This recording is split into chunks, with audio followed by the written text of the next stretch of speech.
Hello and good afternoon, everyone, and welcome to our next Platinum interview. And today we are completely honoured and blessed to have the amazing Robbie Matthews with us. Now, Robbie has an outstanding and very, very impressive bio, which I'm going to summarise for you just now. So Robbie Spencer Matthews is a successful award-winning global entrepreneur, empowering international speaker, financial transformation coach, financial services provider, and an author. She's the co-founder and president of the Matthews Entrepreneur Group, Incorporated, TMEG, headquartered in Chicago, Illinois, in the USA. She helps their clients transform their financial DNA by providing them with comprehensive, easy-to-use set of tools that will give them the knowledge, strategies, empowerment, and accountability needed to effectively manage their personal and small business finances, to achieve and maintain lifelong financial stability by promoting responsible financial decisions, making and consumer spending, to build a legacy for their future generations as well as a society. She's the editor and contributing writer for their self-published books, co-written with her husband and business partner, Michael Bart Matthews. Financially speaking, the best improvement starts with self-improvement. Create your own economic stimulus plan, which became the cornerstone that formed their company's financial education wings, and finding your movement of clarity, discover your power within. She's also contributed to helping 30 plus aspiring authors become published authors within their company's manuscript development division. And I could go on and on and on, you know, because Robbie, your bio is absolutely amazing. And I just did the abridged version. There's so much more to tell us about. So thank you so much for being with us. And you're coming all the way from Chicago. What time is it out there? Oh, it's 9 a.m. here. Okay. Right. So not bad. It's not the wee hours of the morning, so it's good. Yeah. So the purpose of our interview is for us to share this with our mentees, to inspire them. They want to walk in the same shoes as people like yourselves that have, started from the beginning, worked their way up to success. So could you just start off by just giving us your version of your story? How did Robbie Matthews become the person she is today? All right. Well, first of all, I'd like to thank you, Linda, for inviting me to speak to your mentees. I am very honored for that privilege. I don't take things like this for granted. I'm very passionate about sharing financial information, financial education with as many people as I can, because I think it's very critical that we individually start taking control of our own personal finances. And it's funny when you read my bio, I sit there and I hear that and I'm like, well, who are they talking to? Because I'm who are they? It's like, really? I did all that? It's like, make me sound old. Those things. So, because I think about when I was a teenage mom, I was 18, and I was a teenage mom. I didn't have a high school diploma. I didn't have a job. I was, basically homeless with two kids, ages 4 and 2. So you can do the math on one. And, so coming from there to where I am today has been a very interesting journey. And I was, studied a lot of the details along the way. But during that journey, or even when I started, I was determined to make sure my children had a better life than I did. My life was unique in the sense that I came from a family of gamblers. So I was always around money, so it wasn't that I never felt like I was poor or deprived of anything, but all I knew was spending. Spend money, spend money, spend money. So even with kids, you spend money, spend money, spend money. There was no financial education.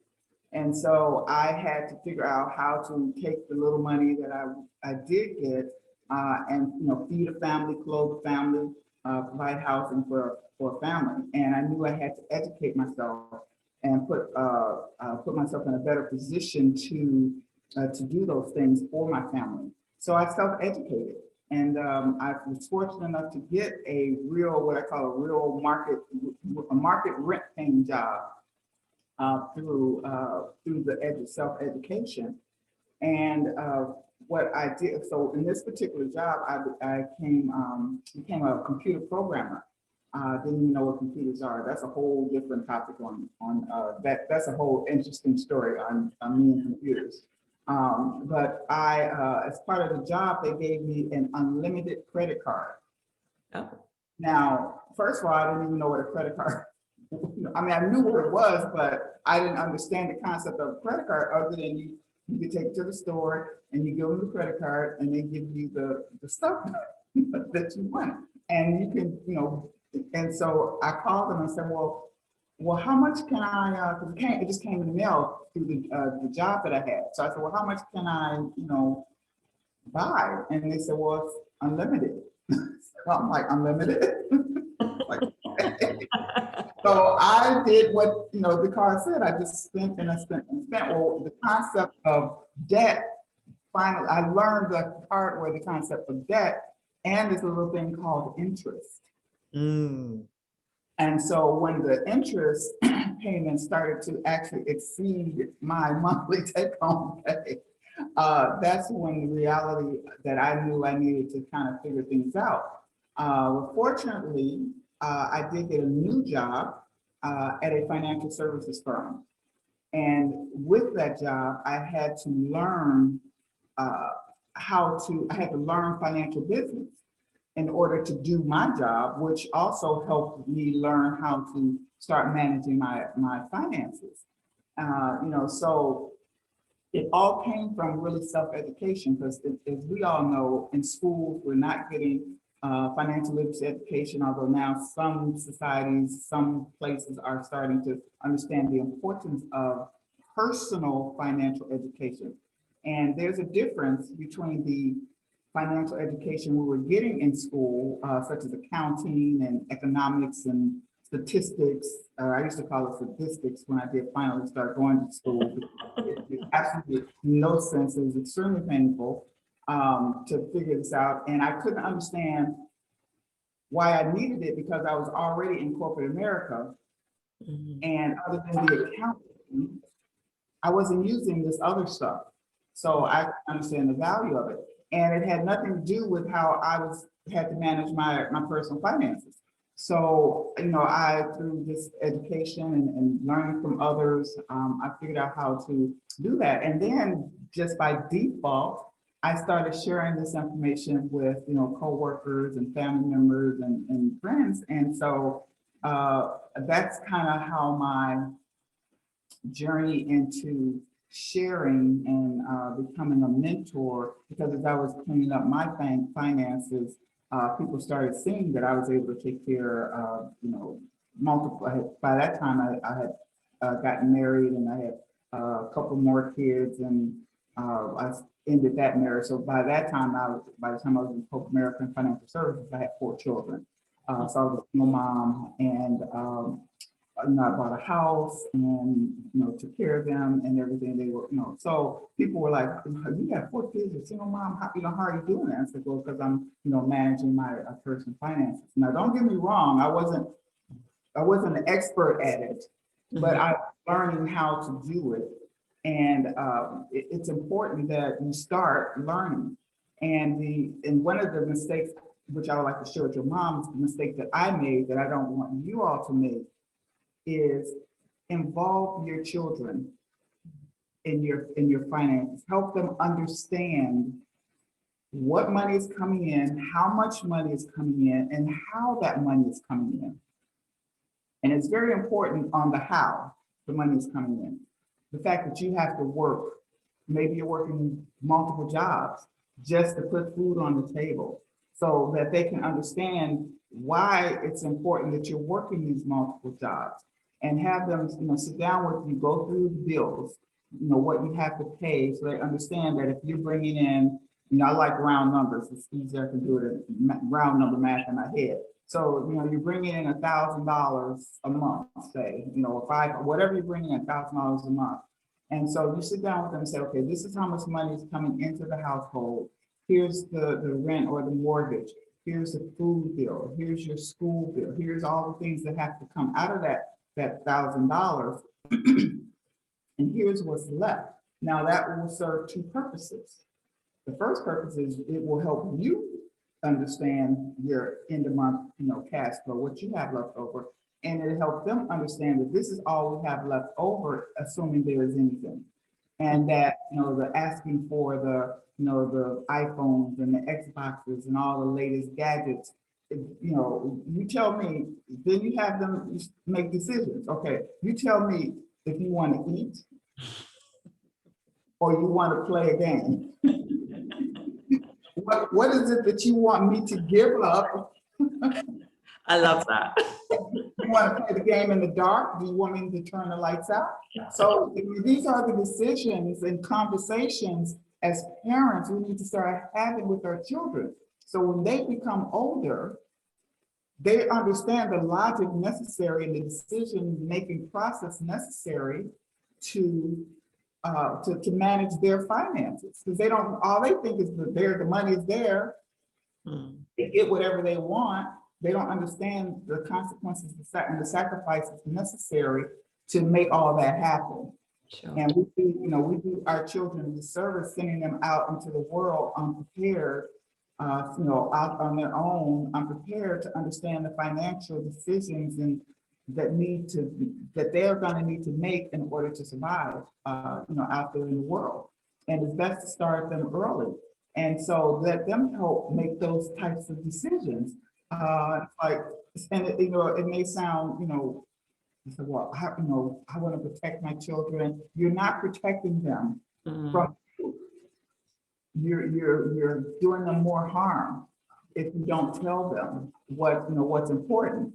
And the earlier you start the process, it becomes part of their financial DNA, right? Because I like to say we have to transform our financial DNA, because we all get our habits from what we see and what we learn, what we do.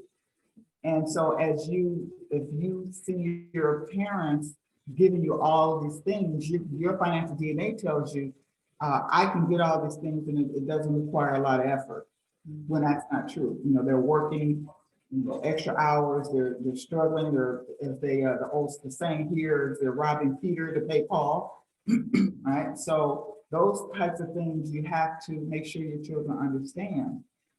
And especially a single mom, it's actually even more critical, because what happens if, you become ill, if you train your children, teach your children how to pay the bills, how things are happening, then they'll be able to help you when you can't help yourself. They'll be able to help, they'll know how to pay the light bill. They'll know how to pay the gas bill. They'll know how to do these things. Go to the bank, make it, of course, you have to get older, for some of these things, but the younger, and teach them when they're young. You don't have to wait till they're teenagers, teach them when they're in the adolescence, and even the toddlers. You can teach them how to count money, teach them what money is about. And one of the things we did with our grandchildren, that all these wisdoms I learned over time. By the time my children were grown, my children do understand financial principles. We consult, they call me all the time if they have financial question comes up. So they do know that it's important for financial education. But we started more focused on the grandchildren as they started. We have 10 grandchildren. One is a great grandchild. Beautiful. Our youngest grandchildren, when they were, I can't even remember the ages, because we were in that grandparent mode, and this is also for any of the grandparents listening. We're in the grandparent mode where we in our own financial DNA wanted to make sure we lavished our grandchildren with all of the things we may not have been able to lavish our children with, right? So anything they wanted, go to grandma, go to grandpa, grandma, if you say no, grandma say yes, grandpa, grandpa say, if grandma say no, then grandpa say yes.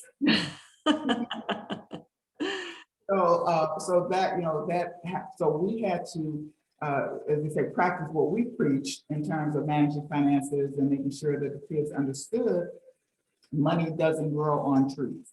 Mm-hmm. And so we would buy all kind of presents, Christmas. I mean, it took hours for us to get through all the presents during Christmas for all the kids and everything. So we decided we were going to stop all this lavish gift giving and open savings accounts for all the grandchildren.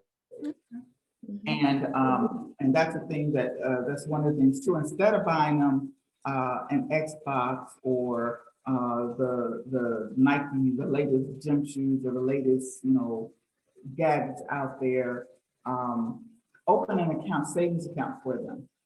And when they have birthdays and Christmases, put money into their account and have relatives do the same thing instead of buying them all these things that, it's okay to buy gifts. I'm not saying don't buy them gifts, but make the gift giving, make money into their account part of the gift giving process. Mm-hmm. So that over time, that money is starting to accumulate for them. So when they want to make a decision, when they need something, say, they have to buy a car because they have to go to school or they have to, get a job, or they'll have that money there to help them later on in life. And so we decided to make that decision. Of course, they weren't happy about the fact that they weren't going to get, 5, 6 presents apiece from grandma and grandpa. But over time, what we would do is we would make the deposits into their account, and we would take the deposit tickets with their balance and put it in their card and put it under the tree, and that was part of their Christmas. So over time they were anxious to see how much their balance was, and start looking at that. And after so they couldn't get the money back or out until they graduated from high school, and they were going to go to college.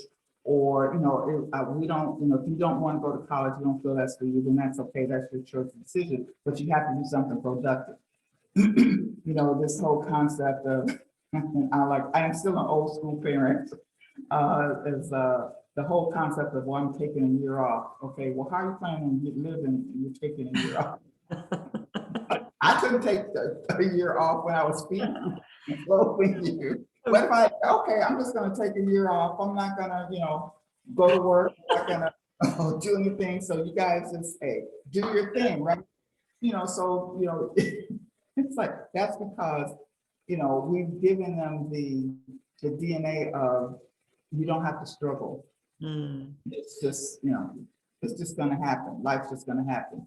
And we have to prepare them, not in an alarmist way, but in a educated way, to say, here are the things that could happen, and this is how you prepare.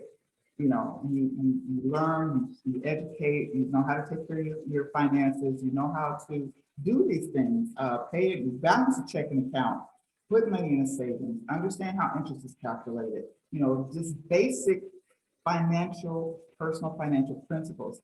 And it's not that complicated. I usually do a presentation and say, okay, I want you to get a pencil and paper out. I want everyone to take a piece of paper. I'm going to give you the secret formula for calculating your monthly cash flow. So, it's like, well, we all went to school, had accounting and statistics, economics. And so this formula, I need you guys to write this formula down and just get ready. And so it's, if you can do math, if you can do addition and subtraction, you can calculate the cash flow. Because basically, you take all your income, you add it up, you take all your expenses, you add it up, and you subtract your expenses from your income. That's the formula. Very simple, not complicated. You don't need one of those fancy calculators that you had to have in school and college. You can even, you don't even need to ask Google. Wow, Robbie, that's, you've shared so many nuggets there.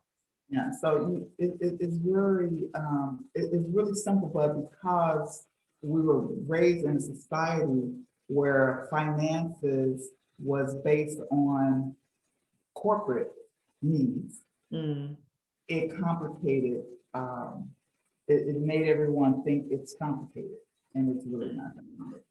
Yeah. There's strategies. Now, once you actually have money to do things with, such as invest and things of that nature, then you have the next level of education. Okay, so what are things out there? What are stocks? What are bonds? What's cryptocurrency? What's all these things? How do I grow this money now? First trying to keep it by managing your finances and your expenses. And once you keep it and you have money to do things with, besides pay bills, besides your survival needs, then you want to grow it so that you can have things for your future. So now you want to thrive. So you have to put your money into 3 categories. And that's to survive, to thrive, and then to feel alive. So you to thrive, you grow it, right? You get your insurance policies. So if something happens to you, your family can be taken care of. Insurance is different than it used to be. Our grandma's insurance was, just have a little money set aside to bury me. So, that's the culture. Our family in the southern, because my family grew up in the South, my grandma, and so they have a little burial policy. So if something happens to them, they can be put away in a little plot, and the family doesn't have to struggle. Insurance is completely different from that today, and so you need to educate yourself on the different types that are available to help you, not just your family in the case that you're no longer here, but also in the case that you are become incapacitated. Not just a matter of, it's about living, it's life insurance. It's not death insurance. It happens to help you and help your family to live, which is life insurance, right? So it's just the thought processes around things like that. Estate planning is another critical, so even people, well, I know like this, okay, you have an estate. No, this is a house. It's not an estate, right? But I have to plan for something. If something happens to me, what happens to my house? I don't care if you have a 1-bedroom home or 20-bedroom home, is your home. So what happens if something happens to you? How is it going to be taken care of? How are your children going to be taken care of? How are you going to be taken care of if something happens to you? All very valid points. Yeah. These are important things for it. And so estate planning is not about the value of your estate. It's about what's of value to you and what you want to do with those. It's for your children. It's not about inheriting things. It's about passing financial habits onto your children so they can continue to thrive. And even if you don't have children, your community, your church, your organizations out there that are helping women, sex trafficking organizations, people that are out there rescuing, if you don't have children, or I like to say, if you don't like the children, you don't want to, because all our children don't come out perfect. We love them, but sometimes they're not quite perfect. You might not want to leave them all this stuff, right? Of course, yes. Oh, leave it to charity, to see people benefit from it. So, we have to change our thought processes around the whole estate planning and around insurance in order to help you grow and learn about investing concepts. Don't just rely on because a person's expert. So, even our clients, we don't, I educate my clients first. I don't just say, well, hey, here's something I really think will be beneficial to you and they're going to trust me, right? Because they consider me the expert. But I want you to know and understand exactly what you're getting into. First, I want to understand what you need. Understand where you want to go and your goals. And then here are some options for you to consider. Sure. And provide education. So if you're talking to a financial planner or a financial advisor or an insurance agent, ask questions.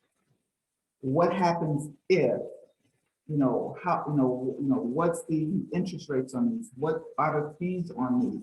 What are the penalties on, ask questions. Don't just take that person's, word for it, but ask the questions until you feel like you truly understand. And if they tell you, for those who don't worry about it. This is, if the financial advisor tell you, don't worry about it, you better worry about it. Yeah. Wow, thank you so much for that, Robbie. You've just, I think you've covered off most of the questions I was going to ask you anyway, because you've gone into so much detail. But for anybody listening to this, they would learn so much from your experience. And thank you for being so candid and open and sharing your story. I wrote so many notes when I had no idea that, you were a single mum and you were homeless with 2 children and still having the determination to plow forward to make sure that you were safe and your children and financially secure. And then that story about, having this limitless credit card, I've never heard of that before, but, and to know that that was your story. And it's so powerful that you're using that as your legacy in terms of helping others as well, helping other people, whether they be mothers, fathers, or whoever. I think it's a great testament to yourself. So thank you so much for sharing that. And I love what you say, how you term financial DNA, because when I read that in your bio, I thought, oh, that's interesting. I'm really looking forward to hearing what that's all about. But that's the way that you described it is perfect. It just makes perfect sense. And the advice that you give us to, talk to our children, a lot of parents, sort of mothers don't do that, because we want to protect our kids. We want to make sure that they're snug, they're warm, they're cozy, they don't want for anything. So we'll do whatever we need to do to make sure they get what we think they need. But what we think is they need is not always the right thing. And you've made that quite clear in terms of, financially educating them. And so when you say that, you should start as early as possible, do you have any sort of tips in terms of doing it in a fun way? Because, sometimes kids are like, oh, that's boring, Mum, I don't want to listen to that. Do you have any fun ideas as to how to engage them? Say, for example, they're not teenagers, they're much younger, maybe say age 5 to 10. Yeah, we play board games. There's games there called, like Monopoly, Game of Life, Rich Dad, Poor Dad, Castro, Quadrant, those types of games that instead of sitting in front of the screen, yes, which doesn't require your mental faculties, you play a board game. Give you an example. Our youngest granddaughter, I think she was 6, about 6 when we started playing a game of life with her. So we played Game of Life, and she liked, play the game of life. She may not have quite fully understood it, but she understood, the cards and the family and making, talk about career decisions, because depending on the cards you pick up, whether you have a career, you go to college. So you used to have those so that's time to have those conversations. Like, what do you want to be when you grow up? My grandson, I talked to him yesterday, and he wants to be a marine biologist. He is 6. Okay, he's 6. So if you have, he's 6. 6. Oh, right. Okay. Yeah. He wants to be a marine biologist. I don't even know what that is. Cool. So but that's because you have those conversations with them, right? So my granddaughter, we graduated her from Game of Life to Monopoly. So the first time we played Monopoly, I bankrupted her. I took all her little play money. Oh my goodness, she was so upset. I think she was about 7, 8. She was so upset. And she was crying. And so grandpa, who's, Big Mike, Michael, he's a big pushover when it comes to, his granddaughter.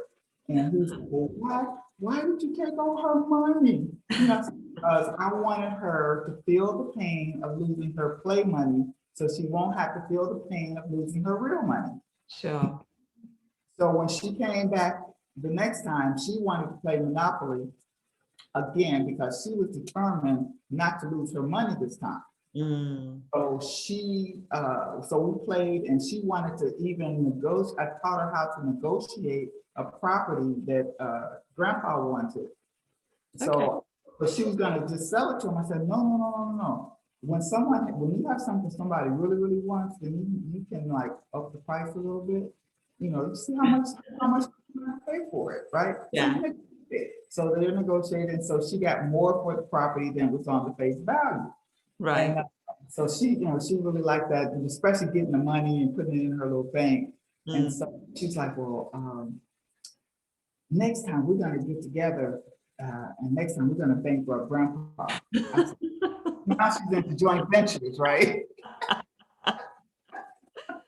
But you have that, so you teach them, so playing games together and teaching them, it's fun. Take them to the bank, have them talk to the banker, have them fill out the deposit tickets, and have them do those types of things, so they understand it, and it becomes fun for them. There's a lot of fun games that you can, financial games and games that help you think and count, and you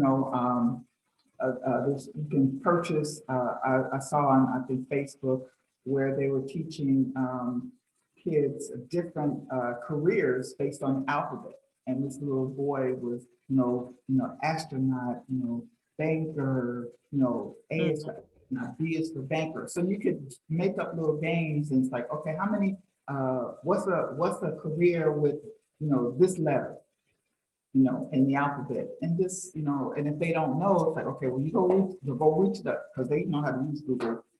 They have the phones and the iPads and all that stuff. So, give them a research product. Go and ask Google careers to start with, whatever, and come back. So there's a lot of things you can do, have fun things you can do with your children, besides playing the video games, unless of course the video games is teaching them about money. Yes. Thank you for sharing that. Grand Theft Auto, Yeah, no, that's great. And for everyone listening, they will be able to think about those creative things, because sometimes you get stuck in your head thinking, money, that's boring, they're kids, they want to play, how am I going to make it interesting for them? But you've given some great ideas and great tips there, so thank you. So before I pass you over to Grace, I just have a final question with regards to, your story is so powerful. I just love listening to what you said. And so who was your inspiration? Who was your real driver to get you from where you were to where you are now? Well, actually, there were a number of people along the way. Initially, it was, just my determination to survive and do better for myself. It was an internal drive, because I didn't have mentors and, people around me that, that I could look to. So I had, really look internally, and, I know some people may have grown up with people telling them what they couldn't do and what they, you're not good enough. I mean, I didn't have those types of people around me, because I didn't have those people around me, so, my mom and, other adults, they were out doing their own thing. So that's why I was, doing my own thing, so to speak. So I wasn't around people that brought me down in that sense. So but I knew I didn't want to live in that environment with my children. So, and then when I did finally enter corporate America, that was the first time where I encountered successful males and females. So a number of my mentors started out as white males because I was in a male-dominated industry. And, you know, I didn't know, so I had to ask questions. And I was never afraid, and I didn't have fear. I just, you know, it's like, you know, weren't you afraid? No, I had to, well, you know, I look at people as people, you know. If you have information that I need, I'm gonna ask you the information. If you're gonna give it to me, if you're not gonna give it to me, then I'm gonna have to go figure it out for myself, right? Sure. So that was always my mentality. But as I, you know, progressed through corporate America, I encountered some of the smartest, most successful women that I was able to not just learn from, but they also looked to me because I had come up from, you know, as I say, through the ranks, also looked to me for advice, which made me want to do better and know more so that I could share more. So it evolved over time. And then my main driver was Michael. After we met and got married, we decided together to get our finances together because he had his own journey with money. He could lose money, he spent all his money. I mean, he played basketball, so he had some money and he just spent it because, of course, we don't have that education. So together, we learned financial principles and developed our own financial principles to support our household and our children, our grandchildren. And so he's always been my biggest cheerleader. And so I never felt like I had to suppress who I was to please him. You know, he learned from me. I learned from him. He's the creative right brain person. I'm the left brain, you know, focus, get it done person. He's like, hey, we'll figure it out. Okay. How long have you been married? 23 years. 23? Oh, yes. Wow, lovely. Congratulations. So he's been my, you know, besides, you know, everything, my family, you know, my children, my daughters, my grandchildren. He's been my biggest cheerleader, supporter, and we work together as a team, as a family, as a couple, as business partners to realize our goals. We said a house divided, so, you know, as couples, it's very important to work together. Yeah. Because divided will fall. You can have different goals. You can go different paths, but the end goal has to be the same thing that you're striving for. Yeah. And knowing what each other's goals are, and you're supporting each other's goals, even if you're not working together. So Michael and I worked together on financial education for quite a while, and now he's doing his focus is more on the management development side, but we have this exact same goal, and we support each other in what we do. So that's important. So I would say, you know, my mentors in corporate America, first of all, my children were my first motivating driver.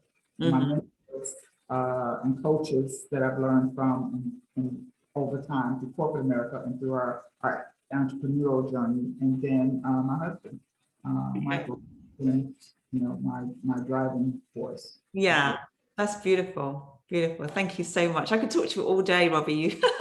You're just breath of fresh air. But you are in control of your own destiny.